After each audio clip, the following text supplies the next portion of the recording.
Hello प्यारे बच्चों, सुप्रभात। कैसे हैं आप? ठीक होंगे? हाँ, ठीक रहिए। अपने घर पर रहिए, उसके साथ साथ पढ़ाई का कार्य भी करते रहिए। तो आज मैं कक्षा 7 को हिंदी में पाठ 7 के शब्दार्थ, अभ्यास कार्य और प्रश्न उत्तर कराऊंगा। स्वच्छ और ध्यान से करें। सबसे पहला आता है शब्दार्थ। तंबू, शिविर, यानी शिविर, तंबू। पताका, झंडा।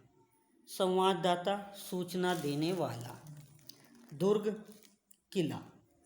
शपथ, प्रतिज्ञा। वीरांगना, वीर स्त्रियां। चंडी सी, युद्ध की देवी जैसी। भगिनी, बहन। लालसा, इच्छा। पूर्णाहुति, समापन। आक्रमण, हमला। भुलावे, बहकावे। अटल, स्थिर। सदावर्त, उत्तम संकल्प। पटाक्षेप, पर्दा गिरना। तो ये थे हमारे शब्दार्थ। क्या थे? एक बार फिर सुना। शिविर, शिविर माने तंबू। पताका माने झंडा। संवाददाता माने सूचना देने वाला। दुर्ग माने किला। शपथ माने प्रतिज्ञा। वीरांगना माने वीर स्त्री। चंडी सी, युद्ध की देवी जैसी। भगिनी माने बहन। लालसा माने इच्छा। पूर्णाहुति माने समापन। आक्रमण माने हमला। भुलावे माने बहकावे। अटल माने स्थिर। सदावर्त माने उत्तम संकल्प। पटाक्षेप माने पर्दा गिरना। इसके बाद आते हैं मुहावरे। लोहा लेना, मुकाबला करना। लोहा लेना, मुकाबला करना। सदा के लिए आंखें बंद करना, मृत्यु हो जाना। गोद सूनी होना, संतान का नहीं होना। सिर झुकाना, अधीनता स्वीकार करना। सिर झुकाना, अधीनता स्वीकार करना या गुलामी स्वीकार करना। कठिन शब्द और या श्रुतलेख।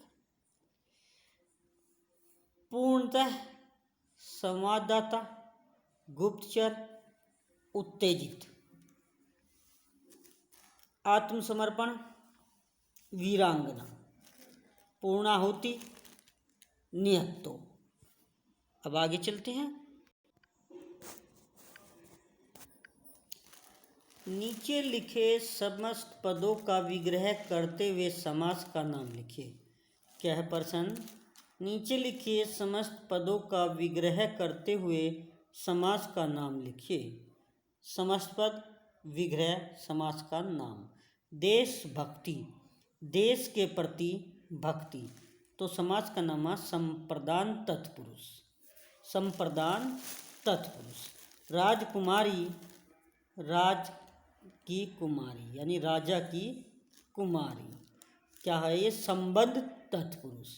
क्या है? संबंध तत्पुरुष। यथाविधि, विधि के अनुसार। विधि के अनुसार। अव्ययीभाव समास। फूल कांटा, फूल और कांटा, द्वंद्व समास। फूल और कांटा, द्वंद्व समास। युद्ध भूमि, युद्ध के लिए भूमि, अव्ययीभाव समास। प्रतिपल, हर पल, अव्ययीभाव समास। मानव दानव, मानव और दानव, द्वंद्व समास। मानव और दानव, द्वंद्व समास। विजय लालसा, विजय की इच्छा, विजय की इच्छा, संबंध तत्पुरुष समास। तो बच्चों, ये था अभ्यास कार्य, ये करा दिया मैंने। इसको अपनी बुक में करें। इससे आगे चलते हम निम्नलिखित शब्दों में मूल शब्द एवं प्रत्यय अलग कीजिए। निम्नलिखित शब्दों में मूल शब्द एवं प्रत्यय अलग कीजिए। लुटेरा, लूट जमा एरा। दानवता, दानव जमा ता। देवत्व, देव जमा त्व, देव जमा त्व। होनहार, होन जमा हार। सजावट, सज जमा आवट, सज जमा आवट। स्वतः, स्व जमा इतः, स्व जमा इतः। अब उचित विलोम शब्द पर सही का निशान लगाइए। न्याय, अन्याय, न्यायप्रिय या नन्याय, तो क्या होगा सही? अन्याय। उपकार, भलाई, अपकार या कल्याण।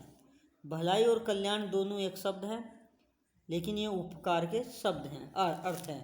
हमें लिखना है विलोम, तो उपकार का हो गया अपकार। साहसी, परिश्रमी, वीर, कायर, तो कौन सा सही हुआ? कायर। साहसी, कायर। कर्तघ्न, अपकारी, कर्तघ्न, उपकारी, तो इसमें हुआ दूसरे वाला कर्तघ्न। मूक, मौखिक, मूकता, वाचाल, तो इसमें होएगा वाचाल। मूक माने जो बोलता नहीं, और वाचाल माने बातों नहीं, बहुत बोलने वाला। अब यहाँ आता है विशेषण के दो भेदों के विषय में हम पढ़ चुके हैं। विशेषण के अन्य दो भेद निम्न हैं। पहला, संख्यावाचक विशेषण, वे शब्द जो संज्ञा या सर्वनाम की निश्चित अथवा अनिश्चित संख्या बताते हैं संख्यावाचक विशेषण कहलाते हैं। जैसे लाखों सैनिक, 10 बौद्ध भिक्षु आदि। अब संख्यावाचक विशेषण के दो भेद होते हैं, निश्चित संख्यावाचक विशेषण और अनिश्चित संख्यावाचक विशेषण। निश्चित, इससे निश्चित संख्या का बोध होता है, जैसे 1, 10, 12 आदि। अनिश्चित संख्यावाचक विशेषण, इससे अनिश्चित संख्या का बोध होता है, जैसे कुछ, सब आदि। इसके बाद आता है सार्वनामिक विशेषण, वे सर्वनाम जो संज्ञा के साथ प्रयुक्त होकर संज्ञा की ओर संकेत करते हैं सार्वनामिक विशेषण कहलाते हैं। जैसे यह कमल बहुत सुंदर है, तो यह जो है कमल की तरफ संकेत कर रहा है, यह कमल बहुत सुंदर है। विशेषण की विशेषता बताने वाले शब्दों को परविशेषण कहते हैं। तो प्यारे बच्चों, ये पाठ यहाँ तक ही था, समाप्त हुआ। इसका अभ्यास कार्य आप करें स्वच्छ बुक में। अब मैं इसके प्रश्न उत्तर आपको कराता हूँ।